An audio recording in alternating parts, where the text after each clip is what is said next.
Assalamualaikum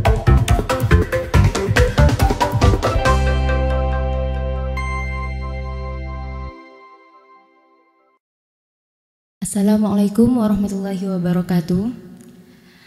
Teman-teman, hari ini kita bakal ngobrol soal tema yang sering banget nih nyangkut di keseharian kita, yaitu dengan tema identitas dan spiritualitas di era digital. Menarik banget kan? Nah, aku pengen mulai dari satu pertanyaan nih. Apa arti menjadi muslim di era digital menurut Anda, Pak? Assalamualaikum warahmatullahi wabarakatuh. Sahabat dimanapun Anda berada, ini adalah tema yang sangat menarik karena tema ini menyangkut keseharian kita, aktivitas kita ketika bermasyarakat. Muslim di era digital itu muslim yang dimanjakan dengan daripada muslim itu tersendiri. Karena banyak sekali orang-orang yang mengatakan kedoknya muslim, tapi sifatnya, ucapannya itu nggak cocok sama muslim. Jadi Islam itu kan man salima biyadihi walisanihi. Orang Islam itu adalah orang yang mampu menyelamatkan saudaranya, nggak hanya dirinya, saudaranya, keluarganya, itu dari tangannya maupun lisannya. Sedangkan di era digital, mohon maaf ya, digital itu komentar atau postingan yang kita up itu kan selalu menggunakan tangan sama lisan. Jadi komentar kita itu perwakilan daripada lisan kita. Jari-jari kita yang membantu adanya komentar itu. Makanya muslim di era digital adalah muslim yang seharusnya pandai memilih mana yang benar-benar muslim yang sejati, yakni tidak mudah menebar kebencian. Kemudian muslim yang bisa menebarkan kemanfaatan. Karena netizen saat ini tuh masya Allah maha benar. Jadi netizen saat ini tuh kayak nggak ada salahnya. Yang komen itu kayak ya memang dia yang paling benar. Jadi seperti itu saya kira. Jadi memang harus ekstra hati-hati, jangan mudah mengambil pendapat ulama yang tidak jelas sanadnya. Begitu Pak. Iya. Nah, kita lanjut dengan pertanyaan kedua ya. Ya silakan. Dan kalau dipikir-pikir kan kadang kita sibuk kuliah, sibuk kerja, sampai terjebak hiburan yang gak ada habisnya Pak. Pertanyaannya, gimana caranya tetap jaga iman di tengah kesibukan itu? Jadi gini, tidak hanya orang kuliah atau bekerja yang tidak ada godaan. Orang itu ketika ditakdirkan Allah hidup, dia akan ada sebuah tantangan daripada kehidupan. Tapi yang sering kita lihat, yang sering kita nilai itu adalah orang yang bekerja, orang yang kuliah itu rentan masuk kepada hiburan yang tidak sesuai etika. Sebenarnya kita ini dengan cara apa iman ini terjaga? Dengan cara selalu melibatkan Allah di setiap hal. Makanya kan Rasulullah itu pernah bersabda gini kepada Abu Dzar Al-Ghifari, jadi di safinah fa innal bahra amikun, selalu perbarui keimananmu karena sesungguhnya lautan itu dalam. Ini artinya apa?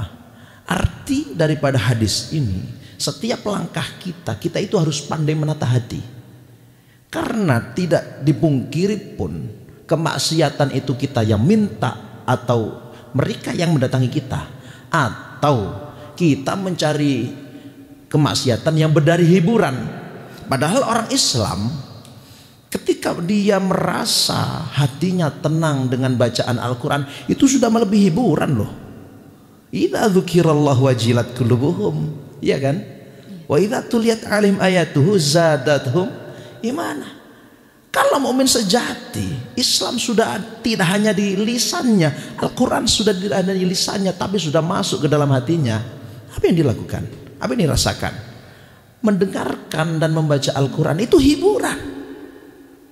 Jadi bukan sesuatu yang menjadikan kita euforia, kemudian kita party bersama. Itu hiburan. Allah itu sudah memberikan hiburan kepada kita. Jadi mudah saja. Jadi menjaga iman itu di tengah-tengah. Jadi tepatnya gini, menjaga iman di tengah-tengah banyaknya kemaksiatan yang mengelilingi kita. Itu bagaimana? Yang berkedok maksiat itu sebagai hiburan, kan gitu. Rata-rata orang menyatakan seperti ke pantai, kemudian ke gunung, kelab-kelab malam, itu kan hiburan. Padahal seorang muslim sendiri hiburannya adalah Al-Quran. Apa buktinya? Idza tuliyat alim ayatuz zadatum imana. Ketika dibacakan ayat-ayat Al-Quran, dia itu malah bertambah keimanannya, bertambah keyakinannya. Jadi Islam tidak hanya ketika saya sholat, sholli fardhu subhi, tidak hanya itu. Saya kira seperti itu. Bahkan sholatnya orang Islam yang mukmin, yang kafah, itu menjadi sebuah pertemuan indah dirinya dengan Tuhannya. Jadi memang kalau kita ngomong masalah hiburan, justru para ulama-ulama kita itu menjadikan ibadahnya itu sebuah hiburan. Sholatnya Rasulullah, ketika sholat sampai kakinya bengkak. Kenapa bisa demikian? Karena dia sholat dengan rasa cinta dan jadi hiburan untuk hatinya. Semakin dekat dengan Allah, beliau tidak tambah semakin susah, tidak semakin sempit hatinya, tapi semakin besar. Tapi kalau untuk kawan-kawan yang ada di media umum, ya khalayak masyarakat umum yang masih menganggap hiburan-hiburan yang ada kedok maksiatnya itu bagaimana cara menjaga keimanan, tentunya ya satu, jauhi. Kita boleh berteman dengan mereka yang suka ke klub malam, tapi kan kita tidak harus meniru gaya hidupnya. Iya Pak, setuju iya kan? banget ya. Setuju. Iya, santri juga gitu. Santri itu justru hiburannya adalah ilmu-ilmu yang dipelajari itu. Kalau santri sudah menjadikan rasa cinta pada ilmunya, tidak akan ada paksaan untuk menuntut ilmu. Saya dulu, contohnya saya dulu Mbak ya. Saya dulu itu di kelas 1 belum ada pelajaran ilmu nahwu. Tapi karena saya melihat ketika kakak-kakak kelas saya, senior saya sudah bisa baca kitab, saya cemburu. Lah, satu rasa cemburu itu menunjukkan bahwasanya ada rasa cinta pada keilmuan. Kok bisa? Kita sama mondoknya, makan jadi satu, tidur sama, kiainya sama, masuk pondoknya juga sama. Kalau melihat senior, masuknya dulu situ, ada teman yang baru masuk tapi bisa baca kitab kuning, saya cemburu. Akhirnya apa? Mau belajar nahwu tambah mumet. Oh, nahwu itu bikin mumet, iya kan? Tapi yang menjadi saya terhibur itu ketika saya membeli buku-buku atau kitab-kitab nahwu. Itu contoh. Ketika saya mengkoleksi, saat itu saya belum ada kitab Jurumiyah, belum ada. Saya membeli kitab Imriti, Alfiyah nggak cukup. Syarahnya Ibnu Aqil, Dakhlan Alfiyah, syarahnya Jurumiyah, Hasyiyah, Mutammimah Jurumiyah, itu saya beli. Padahal saya nggak tahu isinya apa. Dan saya merasa senang ketika kitab-kitab itu saya tata di dalam almari. Padahal almarinya pesantren kan kecil, gak ada setengah meter. Buat kitab yang besar-besar sampai baju saya nggak muat. Jadi pesan saya, kalau yang ada di perkuliahan dengan kehidupan bebas, kemudian dengan bergaul dengan teman-teman yang karakternya mungkin bebas juga, sangat mudah untuk menjangkau seperti itu yang katanya Mbak tadi bilang itu hiburan. Maka ya ketika ada kegiatan yang bersifat bermaksiat, nggak usah nimbrung, langsung aja pergi. Nanti kalau sudah selesai kita sambung komunikasi, nggak apa-apa. Kita berteman nggak apa-apa, asalkan berteman itu kan nggak harus kita menirukan gaya dia, kan gitu kan. Apalagi seorang santri, wah saya kira hiburannya banyak kawan. Terus tapi kalau mohon maaf ya, kalau pesantren sudah dijadikan sebuah momok, sebuah sesuatu yang menyeramkan, saya kira dia tidak akan merasa terhibur walaupun banyak di kanan sama kirinya kawan-kawannya yang tertawar, yang bahagia. Jadi cukup satu, cinta. Itu. Baik, berarti ini contoh yang baik teman-teman ya.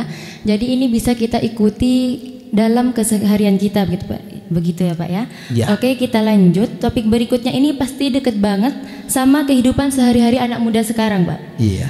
Nah, menurut Anda gimana penggunaan TikTok atau Instagram buat dakwah itu efektif atau malah bisa bikin esensinya hilang gitu? Jadi gini, saya melihat media sosial itu tidak jauh dari sebuah pisau. Pisau ya. Pisau itu kalau di tangan seorang master chef atau tukang sembelih sapi, dia akan bermanfaat. Tapi kalau sudah pisau itu sudah terkena di bawah sama pencuri, terus tukang todong, copet dan lain sebagainya, itu akan menjadi musibah. Media sosial ya. Media sosial itu sama. Jadi gini, saya berkiblat pada di zamannya Rasulullah. Untuk mensyiarkan Islam kita memerlukan mengirim sebuah berita ke negara-negara lain. Karena zaman itu masih belum era milenial, ya dikirimlah surat. Kemudian dititipkan pada sahabat-sahabat. Dan sebelum Rasulullah pun sudah ada Nabi Sulaiman alaihissalam ketika mengajak Ratu Bilqis untuk memeluk Islam, itu kan dakwah lewat apa? Surat. Kenapa kok harus surat? Ya kan karena dulu belum ada TikTok. Coba kalau sekarang. Dulu jujur saja, dulu saya anti dengan media. Karena takutnya nanti media itu tempatnya orang gak bener, kemudian media itu rentan dengan kemaksiatan. Ternyata kami menjalani dakwah di luar media itu menjadi pendakwah yang pasif. Maka menjadi sebuah motivasi bagi pendakwah-pendakwah. Gunakan media antum sebagai sarana memudahkan dakwah antum dibaca oleh para masyarakat. Kalau TikTok, saya ada akun TikTok. Iya, karena gini, yang saya upload itu adalah sesuatu yang ceramah pendek-pendek, kemudian motivasi kehidupan, kemudian ya nggak panjang-panjang. Kenapa? Bagi saya di luar sana itu banyak sekali orang yang sibuk. Di tengah kesibukannya dia ada sedikit waktu untuk istirahat. Lah ketika istirahat itu terkadang buka TikTok, kan gitu. Kalau orangnya memang religi, dia tidak akan buka hal-hal yang lain kecuali kajian-kajian. Lah kajian kami alhamdulillah banyak dijangkau oleh beliau-beliau yang ada di luar sana yang sibuk-sibuk. Kami di Mojokerto banyak yang di Bawean ini ikut komentar di TikTok saya. Banyak. Kenapa? Karena kami berniat mengupload dakwah kami di media itu dengan tujuan agar dakwah kami dijangkau oleh masyarakat-masyarakat yang belum kenal kita. Dan kami juga tahu diri dong, saya kan bukan orang viral. Apakah dengan dakwah di TikTok mencari keviralan? Sebenarnya lebih ke bukan ingin viral ya, tapi asal banyak orang sekali yang menyimak dakwah saya, kemudian ada kemanfaatan yang diambil, kita sudah alhamdulillah. Iya. Beda sama dengan orang viral, nggak butuh seperti itu. Mungkin fan-fannya, muhibbinnya yang upload kan gitu kan. Beliau nggak butuh. Nah kita kan bukan orang viral dan dengan niat tidak untuk mencari keviralan, tapi dengan dakwah kami yang sebagaimana orang bukan orang viral, kemudian harus kita upload, kemudian kita tunjukkan kepada masyarakat. Sedikit ilmu yang kita miliki alhamdulillah banyak dirasakan oleh masyarakat.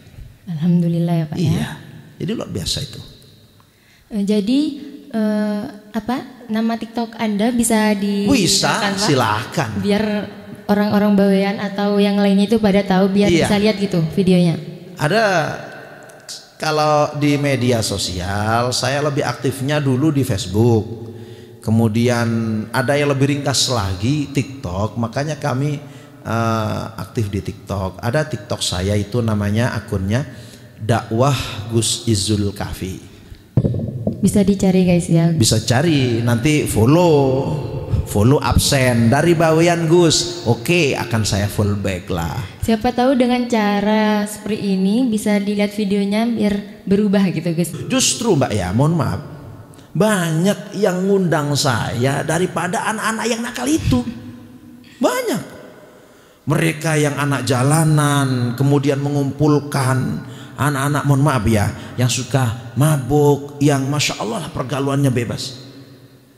Maka pernah saya ditelepon, di DM, minta nomor telepon, kemudian kami kasih. Ada apa ini? Kalau untuk sambung silaturahmi silahkan.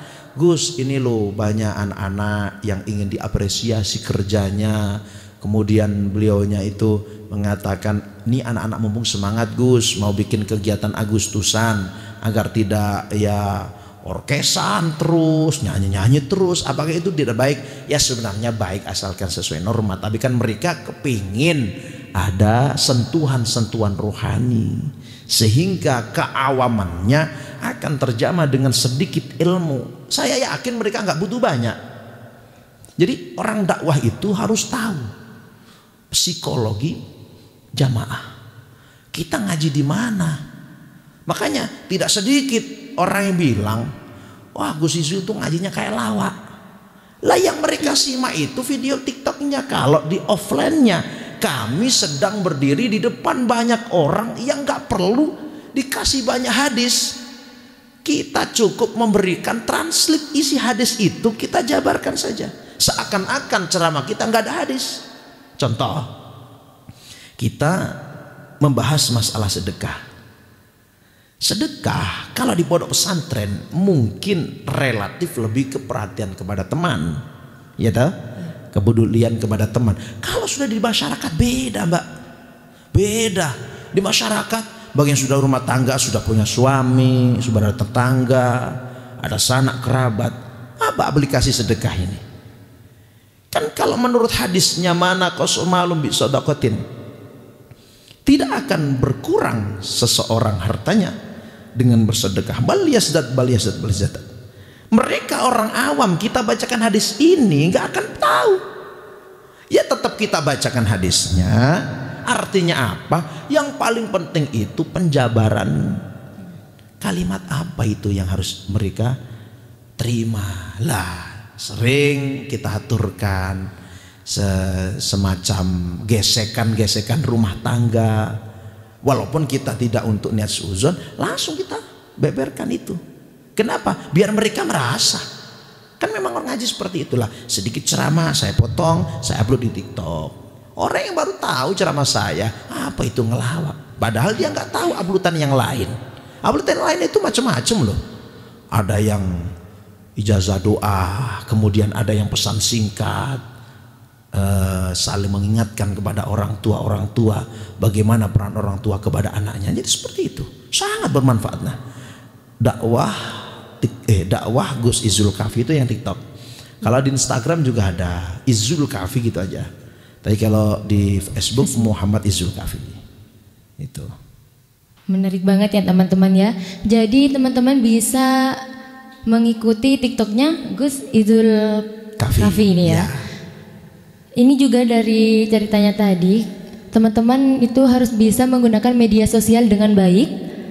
Salah satu contohnya dengan melihat video Gus Izul Kafi ini. Boleh. Gitu ya. Iya boleh. Kalau jadi gini Mbak ya, orang dakwah itu kan tidak harus ceramah.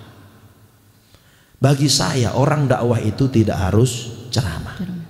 Asalkan dia bisa sampaikan ayat-ayat Allah kepada temannya, keluarganya, walaupun dengan bismillahirrahmanirrahim, itu sudah dakwah. Tidak harus di mimbar. Banyak sahabat-sahabat Rasulullah dengan cara dakwahnya masing-masing sesuai dengan latar belakangnya. Para hartawan, orang-orang kaya, dia nggak bisa ceramah, dakwahnya pakai apa? Pakai uang, kan gitu, pakai uang. Dia biayain anak-anak mondok, dia bikin pesantren, padahal dia nggak bisa jadi kiai. Banyak kawan-kawan kami yang direkrut menjadi kiai dari pondok pesantren, di mana si pembangun pondok pesantren ini malah nggak bisa baca kitab. Dengan hartanya dia bangun pesantren, dia cari kiai. Udah, kiai Gus, ini uangnya untuk kebutuhan sehari-hari ini semuanya dikelola. Itu kan dakwah. Yang penting ud'u ila sabili rabbika bil hikmati wal mau'izatil hasanah. Kalau ada dakwah menenteramkan hati, kemudian dengan dakwah itu masyarakat semakin termotivasi untuk beribadah kepada Allah, sah saja. Anak muda bisakah dakwah? Bisa. Kalau mau upload di sosial media ya cukup upload hal-hal yang positif. Kalau apalagi seorang santri, dia mungkin bisa menceritakan tentang pengalaman pesantren atau menceritakan bagaimana ulama-ulama, ceritanya ulama. Kemudian kalau dia punya skill tarik suara, lah ini malah lebih bagus. Dia ahli baca tilawah, baca Quran, ahli tilawatil Quran, qiraah. Dia bisa baca dengan nada-nadanya, Masya Allah, itu dakwah banget, itu motivasi banget. Khususnya pada emak-emak yang kepingin anaknya seperti itu. Jadi jangan bingung kalau nanti yang diupload itu anak muda, kemudian nanti ini Gus, teman-teman saya nggak mungkin lihat.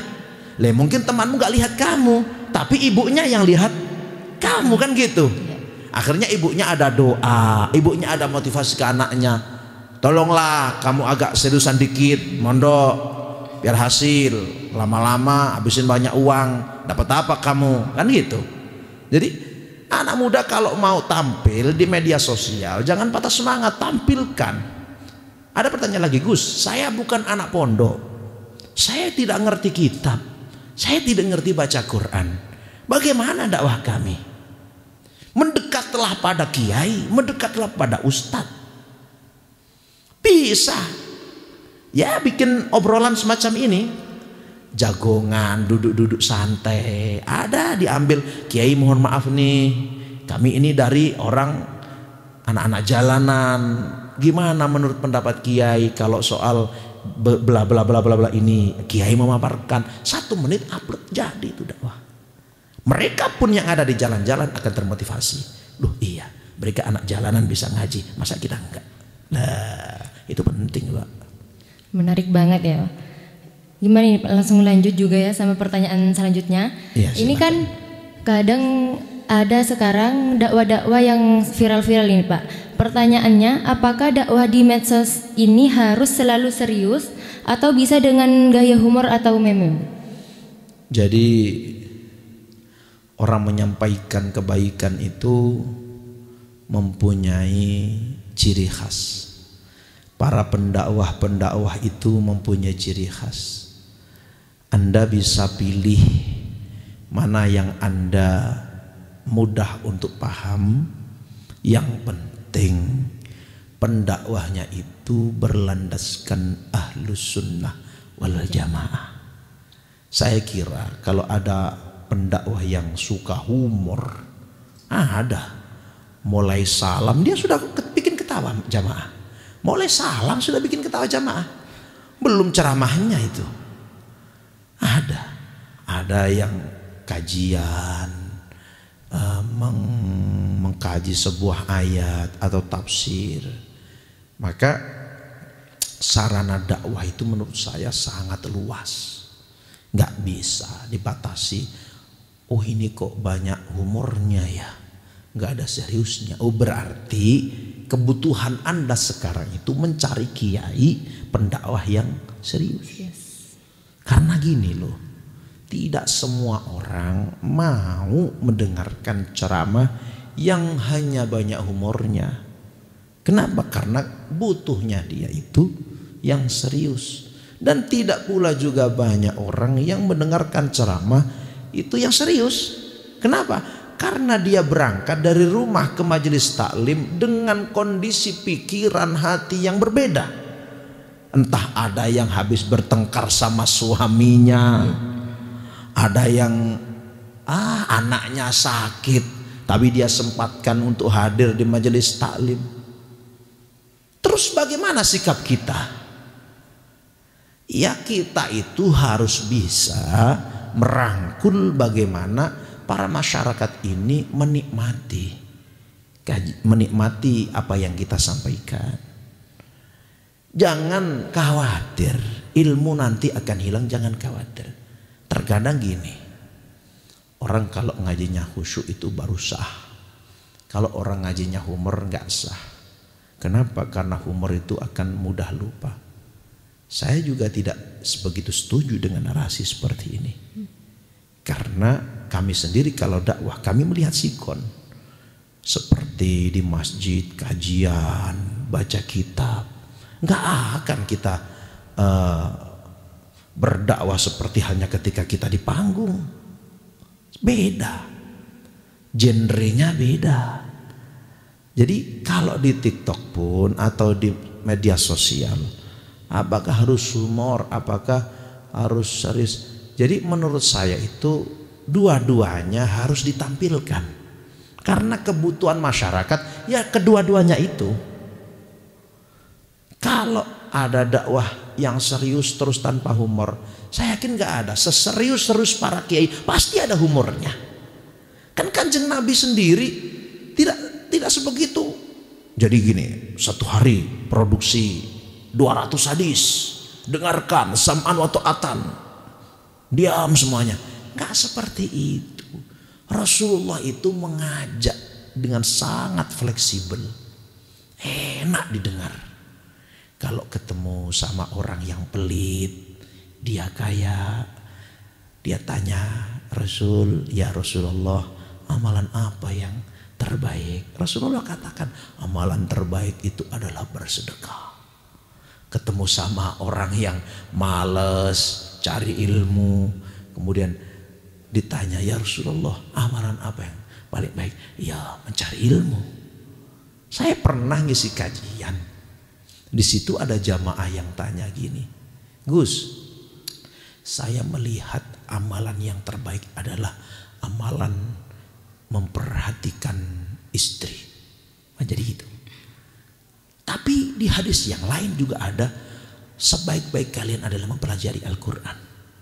Jadi apakah dua hadis ini bertentangan? Tentunya tidak. Kalau ada redaksi hadis yang maksudnya sama, amalan apa yang terbaik, tapi jawabannya beda, itu jangan dibedakan, itu jadi satu semuanya. Jadi kita harus fleksibel lah.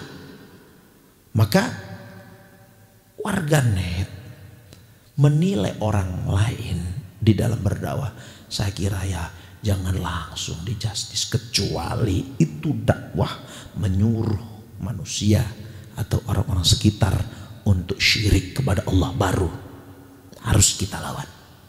Asalkan dia kadang-kadang kan ada nyanyi-nyanyiannya. Apalagi kalau dakwah dia anak muda, ya kita harus bisa jadi mereka. Bahkan kita pun ketika diundang di tempat anak TK, coba bagaimana? Apakah kita harus terus serius baca hadis? yang nggak bisa dong. Iya kan?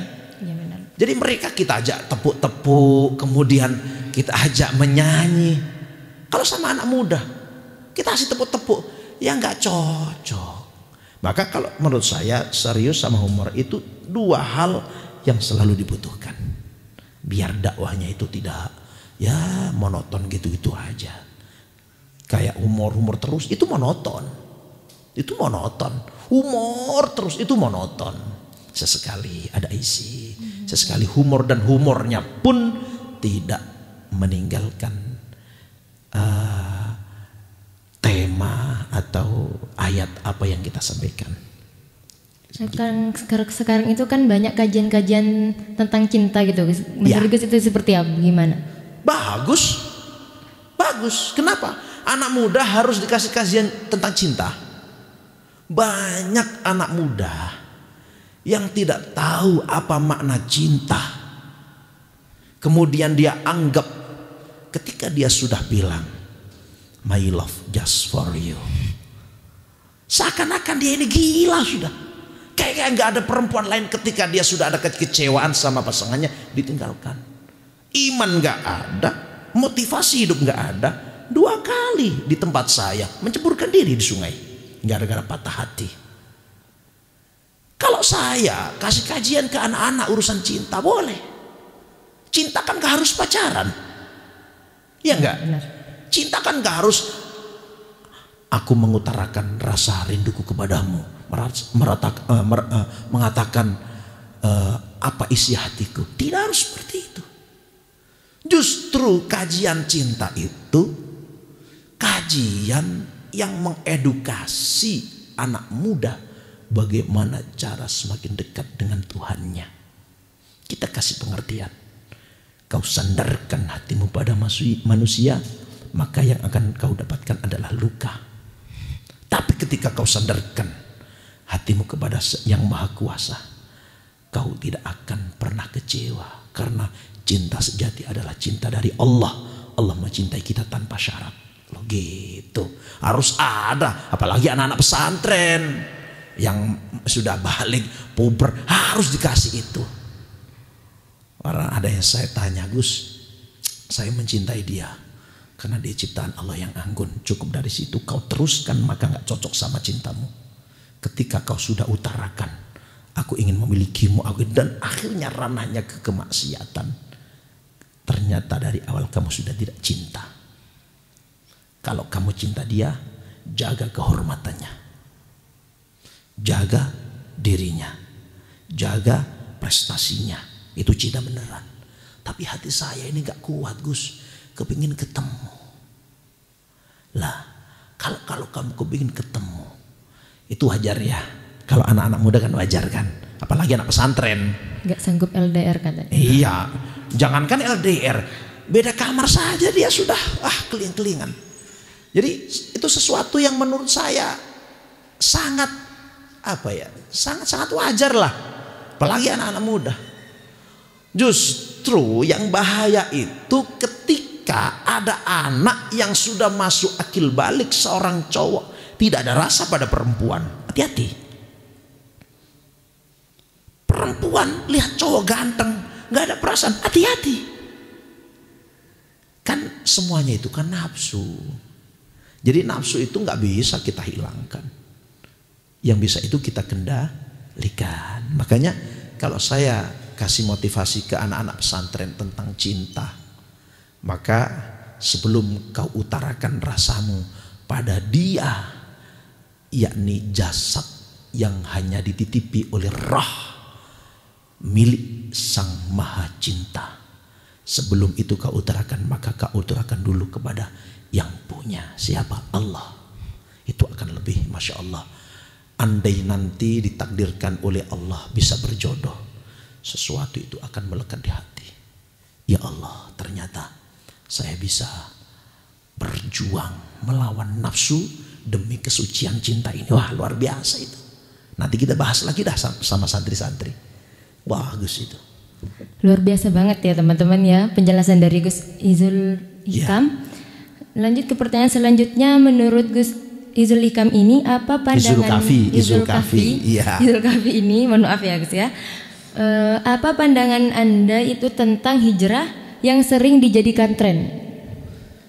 Hijrah yang dijadikan tren saat ini lebih ke hijrah yang tidak sesuai dengan kiai-kiai kita yang mengajarkan. Contoh gini, biar tidak salah paham. Kita hijrah, bagus. Walladzina hajaru wa jahadu fisabilillah, bagus. Lah, konteks hijrah yang harus kita pahami, hijrah itu apa? Jangan ketika kita sehabis ahli maksiat kemudian kita mengaku kalau kita sudah hijrah, seakan kalau antum semuanya amaliyahnya nggak sesuai dengan kami, antum ini belum hijrah. Jangan seperti itu. Apalagi kiai-kiai Nahdlatul Ulama sangat lemah lembut. Penjelasannya sangat luar biasa. Hijrah itu meninggalkan sesuatu yang diri kita jauh dari Allah menuju Allah. Mohon maaf, kalau ada orang maksiat di dalam maksiatnya, dia akan merasa bahwasanya saya ini ahli maksiat. Tapi ada maksiat di dalam ibadahnya. Hati-hati loh. Hati-hati loh ya. Tidak semua ketika dia berikrar di hadapan Allah, Allahu Akbar, dia merasa dihitung ibadah. Hati-hati. Ada maksiat di dalam ibadah. Ada sifat namanya ananiyah. Tahu nggak ananiyah? Apa itu? Ananiyah itu keakuan. Kalau nggak seperti aku kamu belum hijrah. Kalau nggak seperti aku kamu nggak bener ini. Keakuan. Justru dengan sifat ananiyah ini yang lebih berbahaya. Karena lembut sekali dia seakan ibadah tapi sebenarnya dia maksiat. Maksiat dalam ibadahnya. Bukankah iblis itu dihukum sama Allah karena punya sifat keakuan? Iya kan? Khalaqtani min tin wa khalaqtani min nari wa khalaqtahu min tin.